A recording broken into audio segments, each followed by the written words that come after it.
PI নিউজলৈ স্বাগতম জনাই ষ্টুডিঅ'ত মই জনক দাস। ৰঙিয়াৰ মাজমজিয়াত অৱস্থিত কৃষক শ্বহীদ ভৱনত অসম সংগ্ৰামী মঞ্চৰ এখন সমিতি গঠনৰ উদ্দেশ্যে সভা অনুষ্ঠিত কৰা হয়। সভাত উপস্থিত থাকে ৰাজ্যসভাৰ সাংসদ তথা আঞ্চলিক গণমৰ্চাৰ নেতা অজিত কুমাৰ ভূঞা, সমাজকৰ্মী মীৰা বৰঠাকুৰ, অসম সংগ্ৰামী মঞ্চৰ সভাপতি দিগন্ত কোঁৱৰ সহ নেতৃবৃন্দ।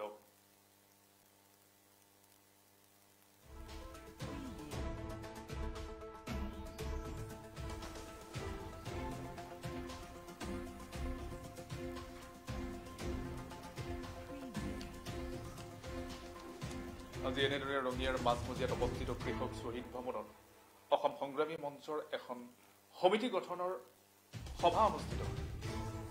সমিতি গঠনৰ উদ্দেশ্যে অনুষ্ঠিত হোৱা এই সভাত উপস্থিত থাকে ৰাজ্যসভাৰ সাংসদ তথা আঞ্চলিক গণমৰ্চাৰ নেতা অজিত কুমাৰ ভূঞা, সমাজকৰ্মী মীৰা বৰঠাকুৰ, অসম সংগ্ৰামী মঞ্চৰ সভাপতি দিগন্ত কোঁৱৰ সহ নেতৃবৰ্গ।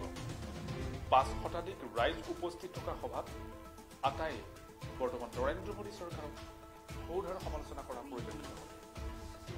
এনেদৰে ৰঙিয়াৰ মাজমজিয়াত অৱস্থিত কৃষক শ্বহীদ ভৱনত অসম সংগ্ৰামী মঞ্চৰ এখন সমিতি গঠনৰ সভা অনুষ্ঠিত হয়। সভাত উপস্থিত থাকে ৰাজ্যসভাৰ সাংসদ তথা আঞ্চলিক গণমৰ্চাৰ নেতা অজিত কুমাৰ ভূঞা, সমাজকৰ্মী মীৰা বৰঠাকুৰ, অসম সংগ্ৰামী মঞ্চৰ সভাপতি দিগন্ত কোঁৱৰ সহ নেতৃবৰ্গ। ৫ শতাধিক ৰাইজ উপস্থিত থকা সভাত আটাইয়ে বৰ্তমান নৰেন্দ্ৰ মোদী চৰকাৰক ক্ষুধাৰ সমালোচনা কৰা পৰিলক্ষিত হয়।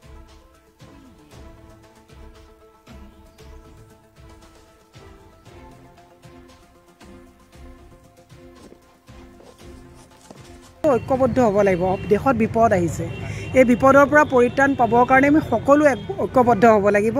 আৰু মোৰ এতিয়াও এটা গভীৰ বিশ্বাস আছে, যদিহে সঁচাকৈয়ে যদি ৰাজনীতিৰ পক্ষত যদি বিভিন্ন যিবিলাক আঞ্চলিক দল জন্ম হৈছে, সঁচাকৈয়ে যদি ৰাজনৈতিক পৰিপক্কতাৰে আগবাঢ়িব বিচাৰিছে, এই বিপদৰ পৰা পৰিত্ৰাণ পাব বিচাৰিছে, তেতিয়াহ'লে সকলো বিৰোধী ঐক্যবদ্ধ হ'বই লাগিব। আমি আৰম্ভণিৰ পৰাই গ্ৰেণ্ড এলায়েন্সৰ কথা কৈছোঁ। অতি কম সময়ৰ ভিতৰত গ্ৰাছৰুটলৈকে এটা দল, ৰাজনৈতিক দল অৰ্গেনাইজ কৰাটো ইমান সহজ নহয়। গতিকে এখেতসকলৰ বাকী নতুন দলৰ আমি ৰাজনৈতিক উত্তৰণৰ আমি কামনা কৰিছোঁ, কিন্তু বিপদৰ পৰা পৰিত্ৰাণ পাবলৈ কাৰণে আমি কংগ্ৰেছকে ধৰি লেফ্ট যিসকল CPI, CPM যিবিলাক দল আছে, ৰাষ্ট্ৰীয় আৰু আঞ্চলিক দল সকলো ঐক্যবদ্ধভাৱে আমি এই বিপদৰ পৰা পৰিত্ৰাণ পাবৰ কাৰণে ঐক্যবদ্ধ হ'ব লাগিব। তাৰ কোনো গত্যন্ত নাই আৰু মোৰ বিশ্বাস আছে ঐক্যবদ্ধ হ'ব। নহয়, প্ৰত্যেকটো দল সংগঠনৰ নিজা নিজা এটা সত্তা থাকে, সত্তাটো বৰ্তাই ৰাখিবলগীয়া হয়। আজি ৰাইজৰ দলৰো তেওঁলোকৰ এটা সুদীৰ্ঘ আন্দোলনৰ এটা সত্তা আছে, বা আছুৰো তেওঁলোকৰ এটা সুদীৰ্ঘ সত্তা আছে। এই সত্তাবিলাক বৰ্তাই ৰাখি পেলাই তেওঁলোকে সময়ত, মোৰ বিশ্বাস, আমিও যোগাযোগত আছোঁ, সময়ত মোৰ বিশ্বাস ঐক্যবদ্ধ হ'ব।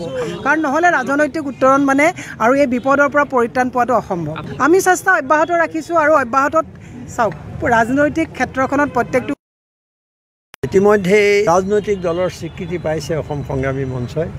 গতিকে আমি আঞ্চলিক গণমৰ্চা গঠন কৰিছিলোঁ, কেইবাটাও আঞ্চলিকতাবাদী শক্তি আৰু জাতীয়তাবাদী সংগঠনক লগত লৈ, আৰু অসম সংগ্ৰামী মঞ্চও অসম গণমৰ্চাৰ, আঞ্চলিক গণমৰ্চাৰ অংশীদাৰ। গতিকে আজি তেখেতসকলৰ ৰঙিয়া শাখাই আয়োজন কৰিছে এখন ৰাজহুৱা সভা। আগন্তুক নিৰ্বাচনৰ পৰিপ্ৰেক্ষিতত আপোনালোকে ক'ব পাৰে যে এটা কুচকাৱাজ, আৰু তালৈ মোক আমন্ত্ৰণ জনোৱা হৈছে আৰু মই এই সভাখনলৈ আহিছোঁ তেখেতসকলৰ লগত সহযোগিতা কৰিবৰ কাৰণে। সেই প্ৰশ্ন ময়ো আপোনালোকক কৰিব খোজোঁ যে আপোনালোক ইমান সাংবাদিক মানুহ, আপোনালোকে বহুত খবৰ ৰাখে, প্ৰতিটো দলৰ লগত আপোনালোকৰ যোগাযোগ থাকে। সেই প্ৰশ্নটো মই সেইকাৰণে আপোনালোকে সুধিছোঁ যে কিয় আমি ইমান চেষ্টা কৰাৰ পিছতো দলবিলাক একত্ৰিত হ'ব। চেষ্টা কৰিছোঁ, মই চেষ্টা কৰি আছোঁ আৰু কৰি থাকিম। কোনোবাই কিবা ক'ব, কোনোবাই কিবা ভুল ধৰিব, সেইটোলৈ মই কেৰেপ কৰা নাই।